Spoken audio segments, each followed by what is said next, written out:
coconut trees, and at the base are some old coconut husks. Those might come in handy. There's also plenty of wood lying around, so you just need to find a dry piece of a soft wood, like this branch from a hibiscus tree. Hibiscus is a very lightweight wood, and when it's this dry, it's a great choice.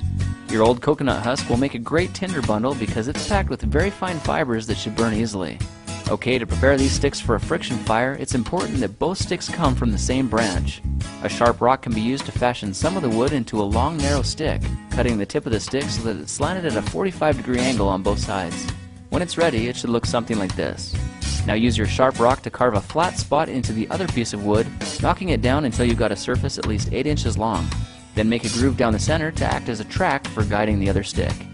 Okay, the last step is to wedge anything you can find under the base to help stabilize it. Then go sit down on the back. It's time for the action. Taking the shorter stick in one hand like this, place your other hand over top so that the stick nestles securely at the base of your thumbs. Okay, when you've got the tip set firmly in the groove track, try pushing it back and forth, keeping it at a 45-degree angle to the base. Not much pressure is needed yet, so don't worry about putting too much effort into it. When the heat of the friction builds to where the wood is ready, you'll notice a change in how it feels and might even see a little smoke. At this point, push a little faster and use your strong hand to pull down, adding pressure to the tip. You should see a lot more smoke now and bits of charred wood dust starting to pile up at the top. Put your back into it and increase the pressure, making sure the tip is stopping just short of the pile. It looks like you've got a little ember burning now, but let's continue just a little longer to be sure. Hopefully when you stop, it'll keep smoking. Okay, perfect. You've got a nice little coal. Now go turn it into a flame. This is a good time to get your coconut husk ready by pulling apart the fibers. The fluffier they are, the better. Transferring the coal is a delicate process, so try pressing the husk right up to the coal, then turn the ember base over and tap the bottom with a stick to make sure all the embers transfer out. Nice, your coal has been captured. So loosely cover it over with more fibers so that it's protected from the wind and continues to smolder. Patience is a virtue here. You don't want to pinch it too tight or you'll smother it out. Too loosely and the fibers won't burn.